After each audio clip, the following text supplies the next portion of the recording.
Welcome to Matters Financial and Geopolitical from a Frontier. Thank you for stopping by. Yesterday, of course, we were celebrating Moi Day. President Moi was president for 24 years and is currently undergoing a rehabilitation for various political reasons, but it was pleasant to have a day off, I must say. Macro thoughts, let's start right there because there's so much going on. Let me kick off with something I picked up from the IMF's World Economic Update. With geopolitical tensions also relevant in several regions, we judge that, even for the near future, the possibility of unpleasant surprises outweighs the likelihood of unforeseen good news, they said in that report. Another interesting release via AFP graphics: secret wealth, the amount of money hidden in tax havens around the world as a percentage of national GDP. What struck me, and I'm sure will strike you, is the percentage of Kenya's money that's held offshore. And I think that's more a function of a lot of wealth creation in the politically exposed persons category. And therefore, like most of Africa, most of these folks think that the money is safer abroad in case of a regime change or something like that. But I think, the lesson here is we've got to work out what to do with this capital. A lot of it is trapped, and it was easy to get into the banks, very difficult to get out. I think they'll find. Trump takes a swipe at the Fed as stocks tumble, said that the Federal Reserve has gone crazy on short-term interest rates, calls the stock rout a correction that we've been waiting for a long time. But I really disagree with what the Fed is doing okay. So we saw big sell-off in the US, that's spilled over into Asia. The biggest sell-off since February roiled the US through Asia, with benchmarks from Tokyo to Hong Kong seeing declines in excess of 3%. The dollar weakened, that was more a sterling pop and a safe haven bid for the yen. Treasuries, which helped trigger the stock decline when the 10-year yield hit the highest since 2011, of course, also got a safe haven bid and rallied. China's Shanghai Composite Gauge dropped more than 4%. 10-year Treasury yield slipped to 3.15%, down from the 7-year high of 3.26% reached on Tuesday. Wall Street's Fear Gauge, or the VIX as it's known, soared the most since February. Euro is at 115.63. Bloomberg Dollar Spot Index corrected a little bit. 10-year yield is at 3.14. Oil got hit hard, down 1.8%. Gold kind of firming up a little bit, 11.93 and change. This is from Tracy Alloway, a sea of red in Asia. Taiwan's down 5%, she said. Lisa Abramovitz, this is the biggest one-day ETF flow I can recall seeing. BlackRock's broad bond market ETF had nearly $2 billion withdrawn. Go back to something I wrote a long time ago in September 2016, more than 2 years ago, but these things tend to be drawn out. But then I was alerting everybody to the risks, and I was saying mirrors on the ceiling, the pink champagne on ice. And I said then, just bear in mind that BlackRock, Lisa Abramovitz chart, I said if volatility spikes, positions are going to be reduced en masse, or to put it another way and to borrow the lyrics from the Eagles' Hotel California, mirrors on the ceiling, the pink champagne on ice. And she said, we are all just prisoners here of our own device. Last thing I remember, I was running for the door. I had to find the passage back to the place I was before. Relax, said the nightmare. We are programmed to receive. You can check out any time you like, but you can never leave. And I said then, what is clear is that we're at the fag end of this party. The fag end took a very long time to unwind, but unwind it certainly is. In case you missed it, the Nasdaq 100 index tumbled more than 4% for its worst day in 7 years, as investors finally started to abandon this group, which had become very crowded and extended. It's quite a sharp sell-off in those FANG stocks going on at the moment. The fear index jumped as the S&P 500 craters, stocks in its full sell-off mode, with a fair smattering of fear. That's Neil Wilson. I wrote about what I thought a little while ago when I said the markets have been like a patient etherized upon a table for a whole decade. It's as if the world became a Lehman to rescue itself from Lehman. It's been a decade-long Riviera, I said. And I concluded with bubbles are bursting just about everywhere. This was at the end of September. To wit, Taiwan's the worst hit market in Asia. It was shut yesterday. It's now down the most in 10 years. And what's driving it is expressed in this chart from Peter L. Brandt, interest rate generational low. Put in a floor now, clearly. I came across a blog about the Ngorongoro crater, which is in Tanzania. Visited that many years ago when I was a little boy with my family. And I came across this. There's a particular season when the flowers are in full bloom. Here you see flowers and lion on the Ngorongoro crater floor.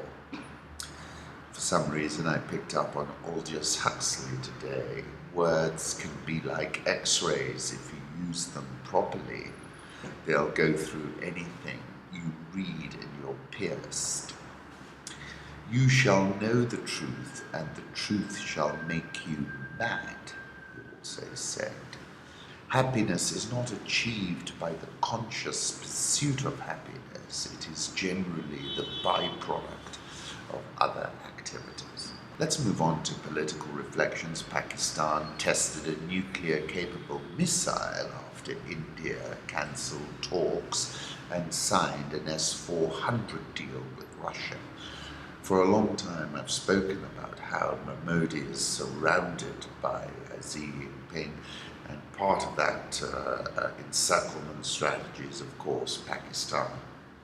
Trump says India will find out the US response to its signing a deal with Russia for its air defense system. You will see sooner than you think, he said. Now let's return to Istanbul and this extraordinary story. Turkish police investigating whether the body of Jamal Khashoggi may have been hacked into pieces and removed in boxes loaded into black vans with diplomatic license plates. It's like Pulp Fiction, the official told New York Times. The security establishment concluded that Mr. Khashoggi's killing was directed from the top because only the most senior Saudi leaders could order an operation of such scale and complexity, the official said, speaking on condition of anonymity to disclose confidential briefings. At all 15 of these 15 fellows who landed in Istanbul and then took off a few hours later have been identified, as have their roles. One was an autopsy expert, presumably there to help dismember the body. Turkish intelligence had obtained a video of the killing made by the Saudis to prove that it had occurred. There is a video of the moment of him being killed. Apparently, according to the Washington Post, the set of laid in wait for Jamal Khashoggi. Of course, leaving the fiancé outside for over 12 hours. In November, I wrote about the Crown Prince in Saudi Arabia, and I said this is an unprecedented moment in the history of the kingdom and the most perilous moment for the House of Saud that I can recall. I spoke of the existential paranoia in the head of a 32-year-old and now 33-year-old wannabe king. And I was using his phrase, how can I communicate with them, talking about the Iranians, while they prepare for the arrival of Al-Mahdi al-Muntazar.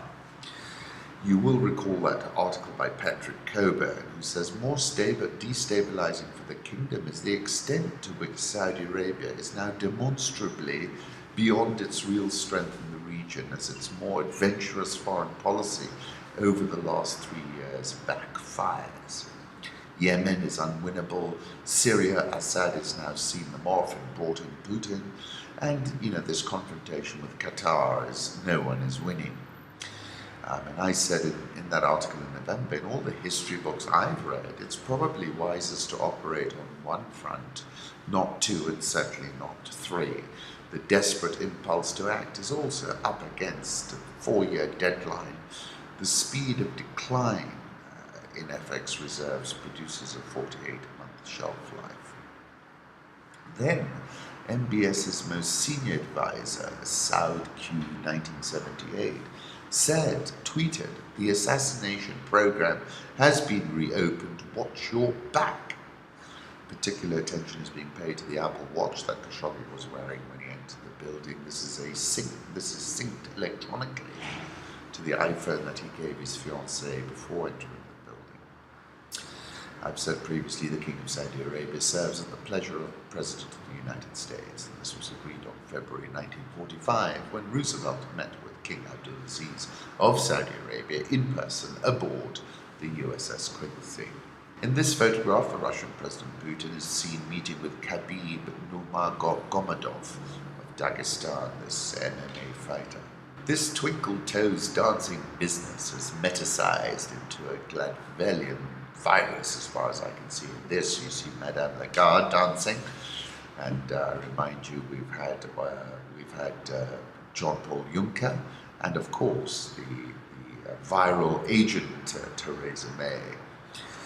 As I quoted Jean Rhys, only the magic and the dreams are true, all the rest's a lie. International markets. Well, IMF in October 2018, the outlook is one of less balanced and more tentative expansion than we hoped for last April. We can say that again. Growth in the US remains exceptionally robust for now, powered by a pro-cyclical fiscal expansion that may, however, weigh on US and global growth later. Indeed, but it's still further down the road. And the risks to global growth skew to the downside in a context of elevated policy uncertainty, they said. Escalating trade tensions and the potential shift away from a multilateral, rules-based trading system are key threats to the global outlook. Let's move on to the currency markets. Euro is at 115.53, having rebounded. Dollar index 95.25, Japanese yen 112.17, Swiss franc 0.9868, the pound 132.21. That's having a good run. Increasingly, the linguistic seems that the deal is just around the corner. Aussie 0.7070, India rupee fresh record low 74.395, might get some respite from the downdraft in oil. South Korean won 11.4475, Brazilian real 375.65. I've been looking into this gentleman. He's quite an extreme outlier, but so far the markets are responding well. Egyptian pound 17.9130, and the rand had a big bounce on the news that Nene had stepped down, and that Tito Mboweni was going to be the finance minister. I met him at an FT Africa conference. He's terribly interesting. Dollar index, this is a 3-month chart. My stop is at 94. I think we're going to 100. Euro dollar, I think you fade the rally. This is a chart not showing the move up to 115.50, but essentially we moved up there. I think you fade that rally. Dollar yen, 112.18. Obviously, this is a proxy for risk off. That's why the yen's rallying 10 cent. And the risk off is because of these sorts of reasons, slumping over 7%, biggest one-day loss in 7 years. Hang Seng extending losses to 3.8%. Google, possibly the most robust and important trend in all equities. Google long chart since IPO saying that it's going south. Commodity markets, the IMF said the primary commodities price index rose 3.3% between February 2018 and August 2018. And that was all about the energy sub-index rising 11.1%. Food prices were down 6.4%, and the metal sub-index declined 11.7%. Gold 11.9 93, around that sort of level. I'm still not convinced, though a lot of people are. Copper looks still coiling inside a potential bull flag for the time being, at least. That's T commodity. And WTI crude oil at $72.06, big drawdown over the last 24 hours. Emerging markets, I wrote a piece at the end of Hallison days, and I wrote that earlier this year. And I was saying that, basically we've had a period of calm, which was about to end. But we think that emerging markets are in structural decline. I tend to agree with this thinking. The key issue in the background, their growth models are broken, and I think that's the case. Economies with more significant fiscal deficits and less credible monetary policies are going to come under renewed pressure, adding that this is the first time he's seen sustained pressure on emerging markets since 2002. And then in September, I was reiterating the point where I said there are no more quaaludes. Policymakers will no longer be able to pop them. Quaalude causes a drop in blood pressure and slows the pulse rate. These properties are the reason why it was initially thought to be a useful sedative and anxiolytic. It became a recreational drug due to its euphoric effect. Yes, I heard it too, I'm not sure what it was. Frontier markets, the magical glow of sunset, a walk at dusk in the old Newari town of Dulikhel in the Himalayan foothills. That's from Curtis S. Shen. Sub-Saharan Africa, the World Economic Outlook is seen in full. There's a link there. Kenya's economy is to grow 6% in 2018, according to the IMF. This was an interesting point that Ren Catman is making. South Africa's government revenues at $109 billion, or 22% of the continent's total. Nigeria's at $34 billion, or 7%, and Ghana's at $9 billion, 2%. Worth considering Eurobond issue sizes versus these figures. Very good point he's making. The top 3 fastest growing economies in the world are all in Africa, and half of the top 10 and 10 of the top 25. Again, Charlie again. Ethiopian Prime Minister is seen doing push-ups with soldiers. This was an interesting and curious development where the soldiers literally landed on his doorstep with their complaints, and he seems to have sort of taken the hot air out of it. And as I said before, these 90 or so days represent the most consequential arrival of an African politician on the African stage since Nelson Mandela walked out blinking in the sunlight. Zimbabwe, oh my goodness, look at this video. New tax triggers shortage concerns. Charlie cheeky, but Zimbabwe's GDP was revised higher by 40%.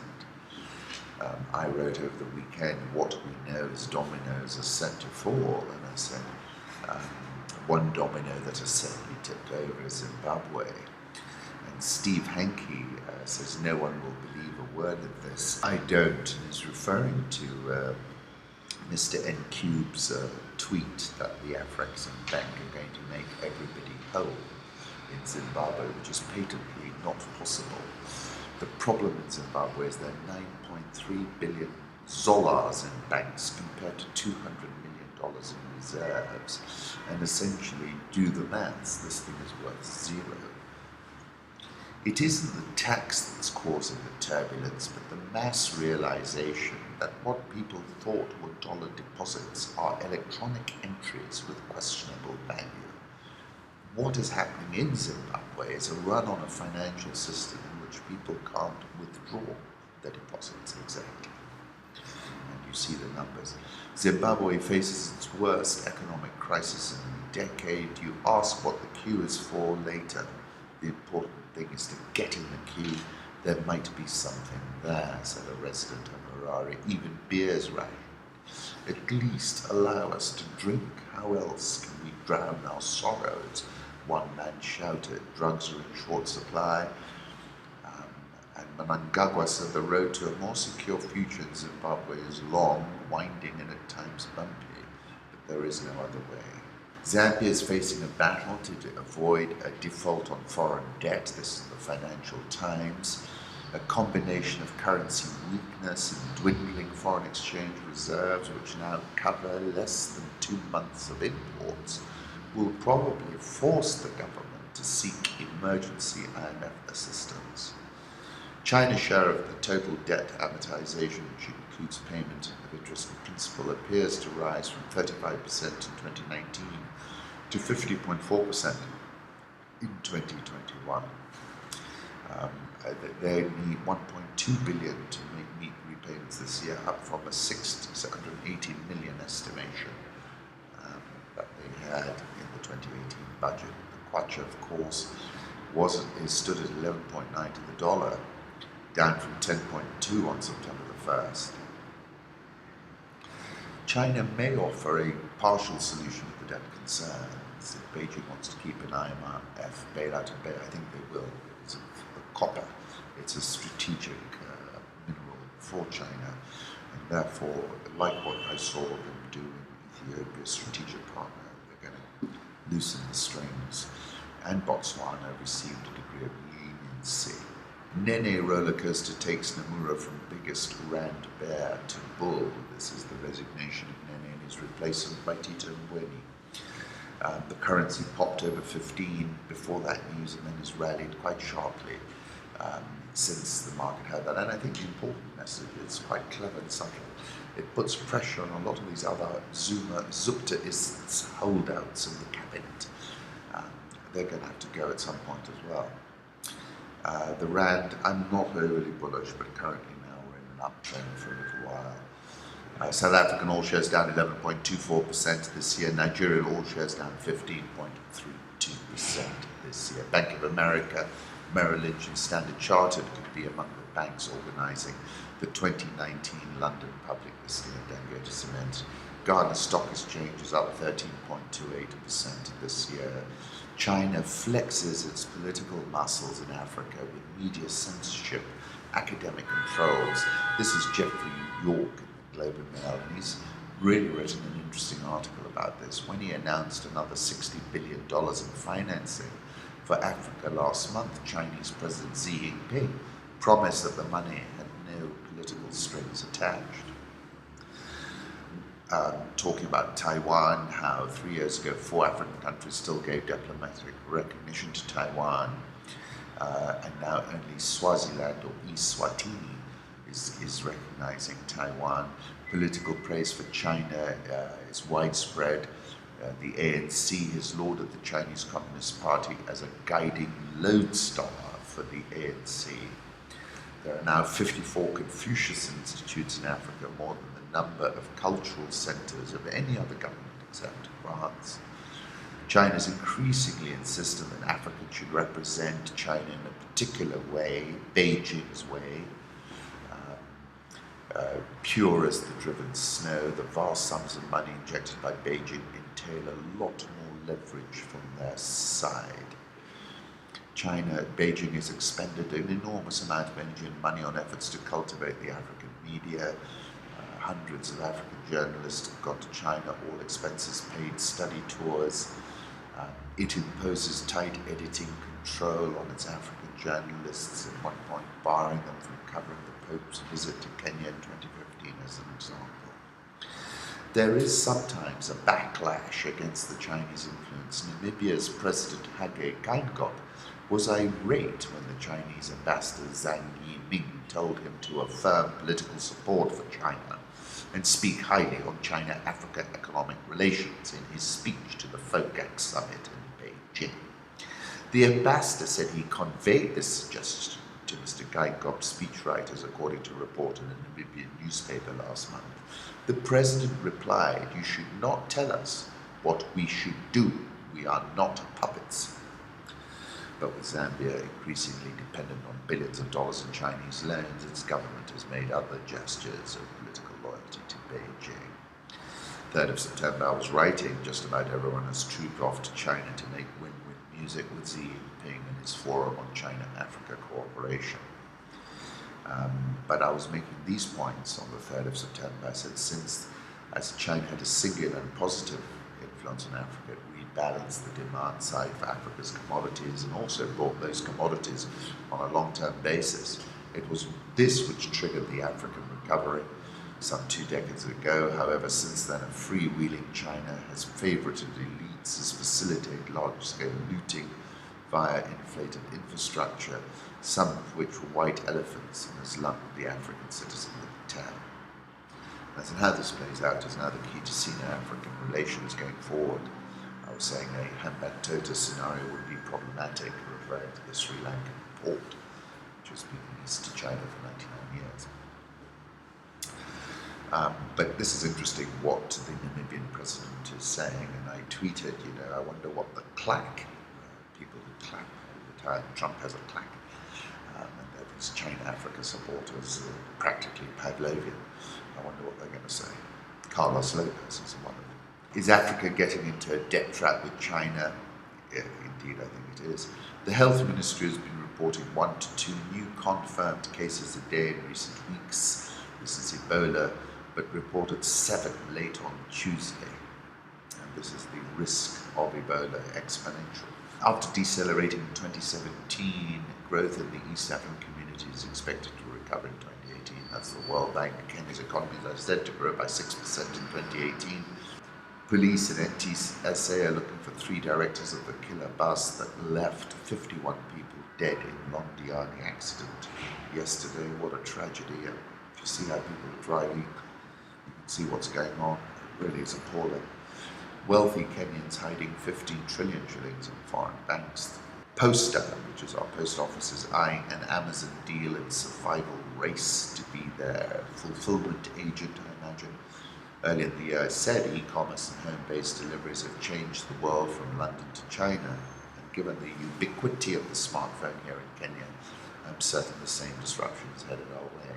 Nairobi oil shares down 12.6% year to date. I wrote in my piece over the weekend, a sub-Saharan African economist has also got to be an accomplished meteorologist. Rains have an outsized effect on GDP and well-being. Good rains have underpinned GDP in this part of Africa and pumped it. Agriculture accounts for about 26% of GDP directly and some 25% of GDP indirectly. So that's why it's very key. NSE 20 is down 23.43% year to date. I shall take